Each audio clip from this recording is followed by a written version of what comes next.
প্রতিদিন প্রতিবেশীর কুকুরের চিৎকারে অতিষ্ঠ মাঝরাতে এই দম্পতির ঘুম ভেঙে গেছে এই কুকুরের চিৎকারে। এই বুড়া লোক করছে খেপে গিয়া হন হন করে বাইরে গেছে, আজকে এটার একটা বিহিত আমি কইরেই ছাড়বো। বাইরেছে ঠিক 10 মিনিট পর আবার ফিরে আসছে। তো বুড়ার বউ বুড়ার বলছে কী ব্যাপার, কী করলা? কুকুরটা আমাদের বাসায় নিয়ে আসছি। তাতে লাভ কি? এবার বুঝোক কুকুরের চিৎকার কেমন লাগে। দুধ ভর্তি একটা গাড়ি আরেক গাড়ির সাথে ধাক্কা খেয়ে গাড়ি উল্টে পড়ে গেছে। অনেক লোকজনের ভিড় জমে গেছে।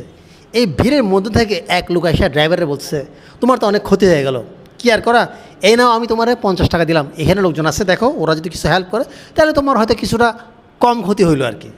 স্বাভাবিক এই বলে উনি চলে গেছে। ভিড়ের লোকজন মোটামুটি ভালোই টাকা পয়সা দিছে।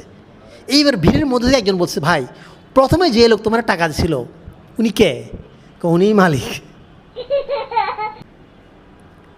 বাসার কাজের বুয়া বাড়ির বেগম সাহেবারে বলছে, আপা এই নেন আপনার শাড়ি।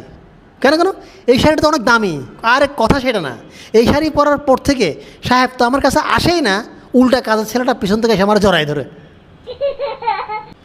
সেদিন বউ তার জামাইরে বলছে, আচ্ছা তোমার কি মনে আছে বিয়ের দিন আর গায়ে হলুদের দিন আমি কোন শাড়িটা পরছিলাম? দেখো রেল লাইনে যখন কেউ আত্মহত্যা করতে যায় তখন কি ওটা মাথায় রাখে ট্রেনটাকে সুবর্ণ আসতেছে না সোনার বাংলা আসতেছে? বউ নতুন সিম কিনা জামাইরে সারপ্রাইজ দেওয়ার জন্য মোবাইল নিয়ে বাথরুমে গেছে, আর জামাই বেডরুমে শুয়ে আছে। এবার জামাইয়ের কল দিয়ে বলছে, হ্যালো জানু। জামাই কল রিসিভ করে নিজস্বরে বলছে, হ্যালো ডার্লিং, আমি একটু পর তোমার কল দিতেছি, আমার বউ বাথরুমে গেছে, এখনই চলে আসতে পারে। বিপদে পড়ে এক বন্ধুর কাছে আমি টাকা ধার চাইছিলাম। এই শালা টাকা তো দেয় নাই, উল্টা সব গ্রুপে মেসেজ দিতেছে, সাইফুল ভাইয়ের আইডি হ্যাক হয়েছে, কেউ টাকা চাইছিলে দিস না। বিবাহিত পুরুষদের জীবন কিন্তু অনেক অশান্তির। বিবাহিত পুরুষদের জীবন হলো অনেকটা সরকারি বাসের মতো। সারাদিন এখানে ওখানে যতই ঘোরাঘুরি করুন না কেন, রাত হলে ঠিকই ডিপোতে জমা হইতেই হবে। মীরাবাই চানু একজন ভারতীয় মহিলা ভারোত্তোলক।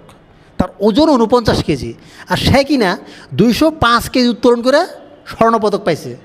আর আমার বউর ওজন 70 কেজি, সে কিনা 3 কেজি বাজারের ব্যাগও আলগাইতে পারে না, আমারে আলগাইতে হয়। হতাশাগ্রস্ত স্বামীর স্বীকারোক্তি। যেসব মেয়েরা ভালো রান্না জানে না তাদেরকে একটা টিপস শিখাই দিই, রান্না যদি ভালো না জানেন বেশি করে ঝাল দিয়ে দেন, যে খাবে সে ঝাল বেশি হয়েছে তারা আর কিছু বলতে পারবে না। ছোটোবেলা থেকে শুনে আসতেছি হাতের তালু চুলকালে নাকি টাকা আসে। এটা কিন্তু একদম ভুল কথা। আপনার যদি হাতের তালু চুলকায় তাহলে বুঝে নেবেন আপনার চুলকানি হয়েছে। টাকা এমনি এমনি আসে না, এর জন্য কঠোর পরিশ্রম করতে হয়। তালু চুলকাইলেই যদি টাকা আসতো তাহলে বানর আর ভাল্লুক সবচেয়ে বেশি ধনী হইতো। টিচার সেদিন এক ছাত্র বলছে, আজকে এই অঙ্ক যদি তুই মিলাইতে না পারস তার কোনো ছুটি নেই, দরকার হলে সারা রাত আটকা থাকবি, তারপরে এই অঙ্ক মিলাইতে তোকে হবেই। স্যার আমি তো বুঝতে পারছি না আমার ভুল কোথায় হইতেছে। 2 টাকা কম হইতেছে। আগে কইবেন না স্যার, এই লোন 2 টাকা।